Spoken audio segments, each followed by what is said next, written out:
Bem-vindo ao primeiro e único podcast de Gineco. Pra gineco. E hoje com a participação da doutora Fernanda Giorelli. Né? Olá, A gente estava muito ansioso em tê-la aqui. Eu sei que você é uma pessoa ocupada. Às vezes a agenda não bate, mas o grau de experiência com as novas tecnologias, né, que estão surgindo na ginecologia, né, esse novo modelo de ginecologia que vem aparecendo, não podia deixar de chamar você.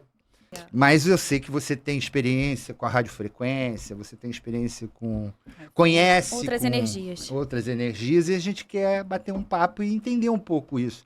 Mas eu queria que você começasse se apresentando, falando um pouco da sua trajetória inicial. Fica muito à vontade, tá, Fernanda? Porque aqui é um bate-papo de gineco para gineco. A gente não tem pretensão nenhuma de falar coisas complicadíssimas, nem com tantas evidências. Né? A gente quer trazer a coisa nova, o bizu, né? E talvez fazer com que os novos ginecologistas, né, comecem a acender o seu... Né, dar um start no seu mindset, abrir ele, né, para poder entender, né, de forma, com a sua experiência, esse novo momento que a ginecologia está vivendo, correto? Então fica muito à vontade. Muito obrigada, agradeço muito o convite, né? Demorou para a gente acertar as agendas, mas hoje deu.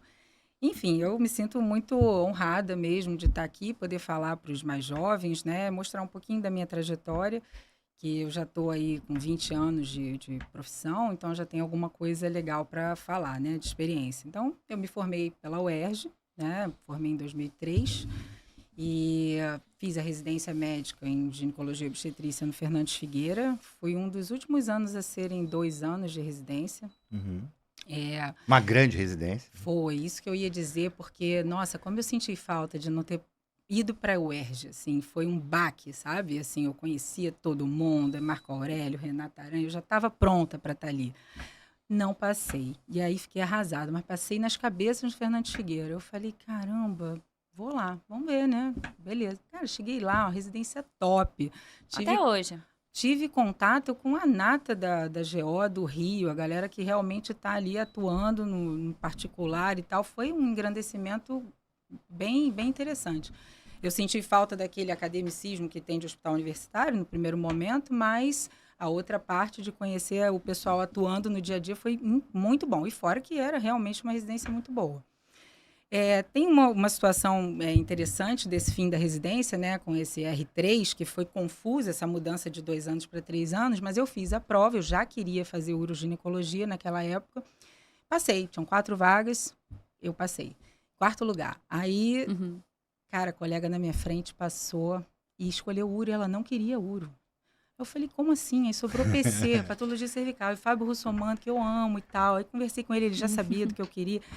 Ele falou, Fernanda, não faz sentido, não sei o quê. Aí, não deu certo, cara. Ela não largou imediatamente. Nossa. Eu larguei e ela depois largou. Cara, como eu me arrependo disso. Então, se aqui a gente está falando para médico jovem, eu falo, cara, não faça isso. Assim, pega, depois reformula, as coisas andam, as pessoas fazem prova para outras residências.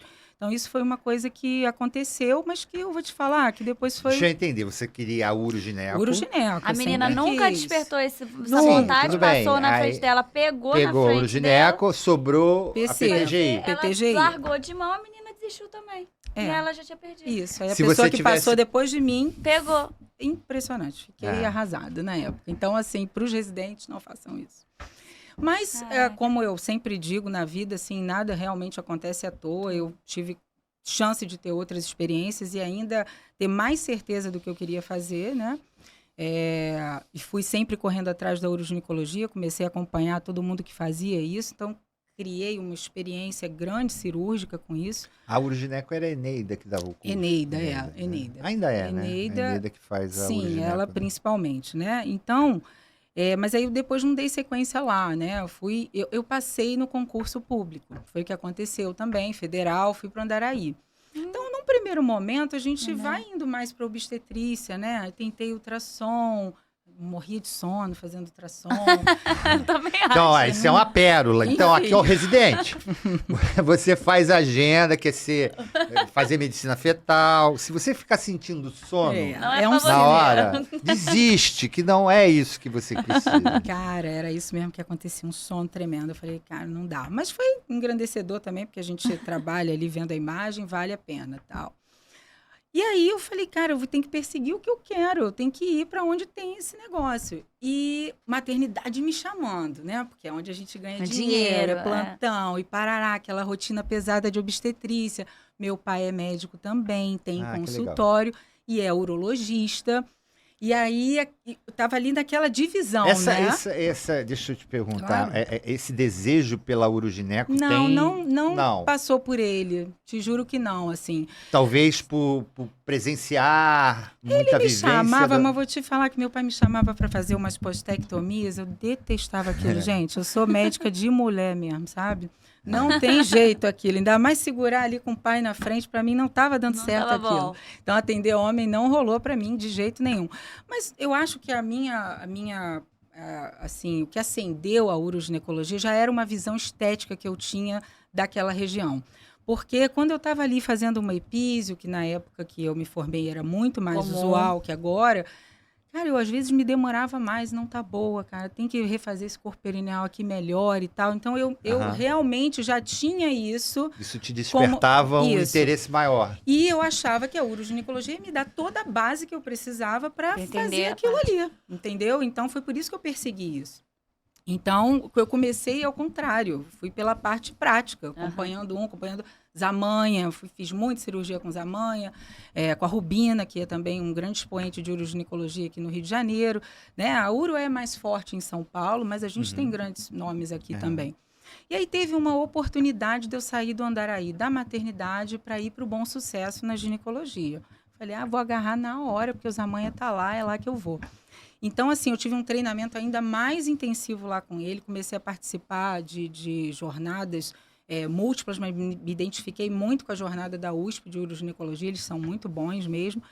E aí, Zamanha me passou o bastão, praticamente, do ambulatório lá do Bom Sucesso. Então, eu tenho já uns 8 anos de Bom Sucesso, né, 15 anos de Ministério da Saúde, e aí eu estava lá no controle, no comando lá dessa parte, né, que é a uroginecologia. E foi muito bom, porque era um serviço que estava precisando mesmo. A gente tem um volume de prolapso, de distopia, que muitos profissionais, mesmo na ginecologia, não atendem, né? Sim. E aí a gente conseguiu equalizar aquela fila. Então foi muito produtivo, cresceu muito. Hoje em dia a gente tem um colega da urologia também, do próprio Bom Sucesso lá, atuando comigo. Então, quando tem uma fístula, uma coisa assim, ele entra sempre comigo. Então a gente fez um serviço bem rico nesse sentido. É legal aí pra galera de Bom Sucesso, né? Até hoje tá assim. Até hoje, Bom Sucesso, quem gosta muito da parte da uro, é um lugar bom pra ir.